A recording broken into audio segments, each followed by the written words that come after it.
Magandang hapon sa inyo mga guys.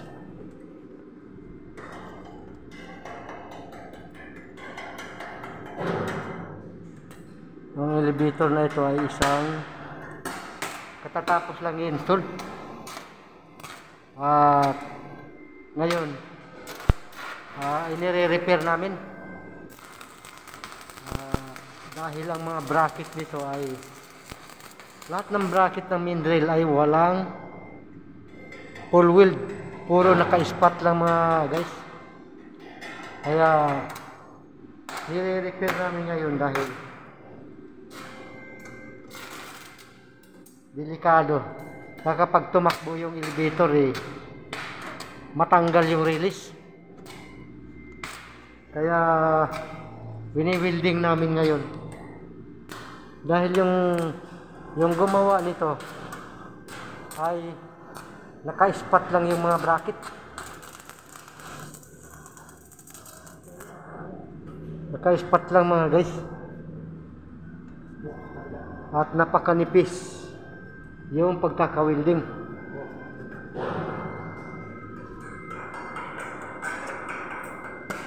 Kaya kailangan namin ulitin yung welding nito para i-full weld.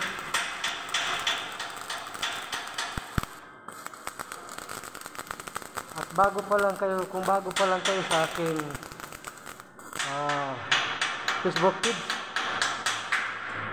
huwag kalimutan mga guys i-follow at i-like at i-comment yung aming mga video. Ito na mga guys, nasusunog na yung release. Yan. At nagre-react mga guys, nag-aapoy. So, i-comment nyo mga guys yung aming pumunta kayo sa comment section at i-comment yung aming video.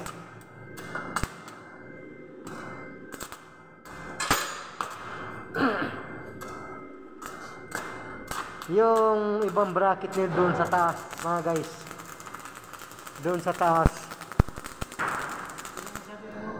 ay natanggal sa pagkaka-welding dahil nga naka-spot lang.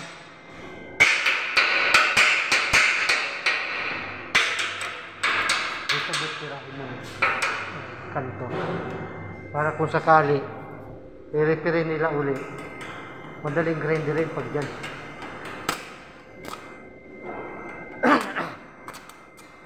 Hindi po biro mga guys pag tumakbo ang isang elevator,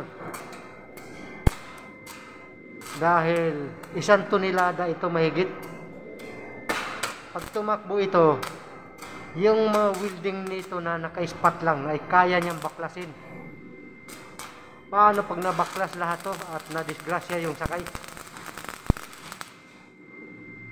Guys, napakaraming buhay na madisgrasya yung mga tenant dito sa building na to. Kung sakali bumigay itong main rail ng elevator, ba't dito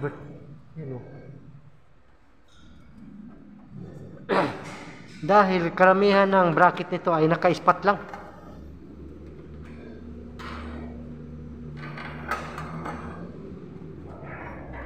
Naka-spot lang mga guys. Kailangan namin i-check lahat dahil yung dun sa taas mga guys ay nabaklas yung bracket dahil naka-spot lang. Yung malapit sa makina ay natanggal.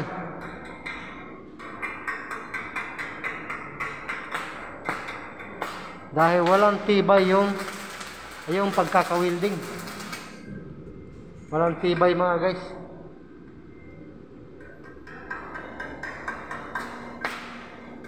Yung gumawa kasi nito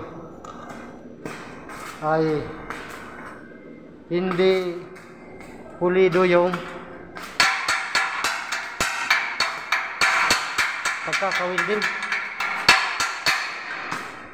At nakita nga namin puro spot lang yung yung iba naka full weld pero walang laman sa ilalim.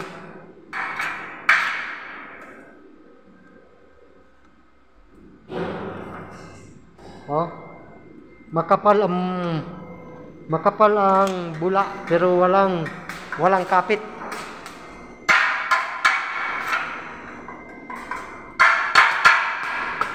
Ang lahat ng sasakay nitong ang elevator na ito mga guys ay kawawa kung sakaling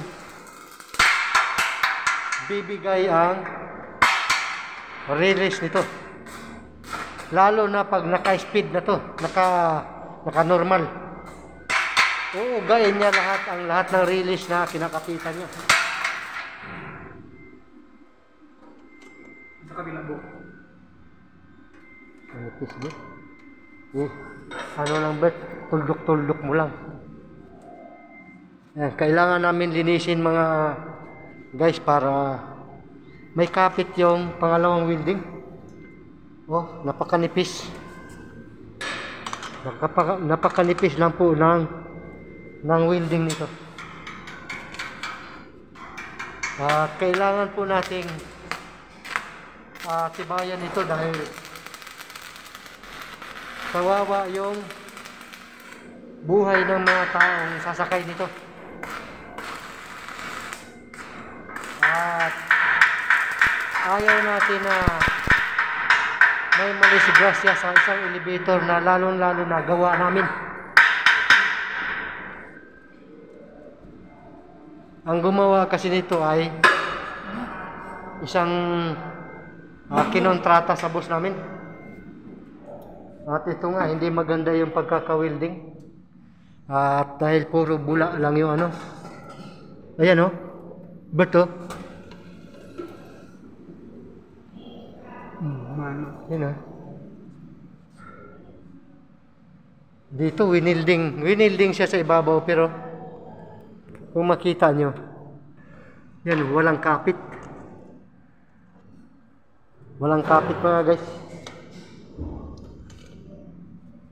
Yeah. Kawawa yung sasakay nito ng mga tinan.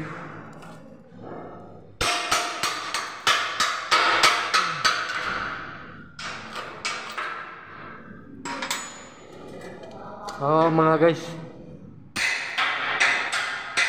At hindi natin hahayaan na may madisgrasya sa kanila. Dahil pare-pareho lang tayong tao at may buhay. Okay mga guys. Maraming salamat. At i-update namin kayo sa iba pa naming mga video. Shout out pala sa lahat ng OFW dyan. At mag-iingat kayo dyan palagi. Salamat mga guys.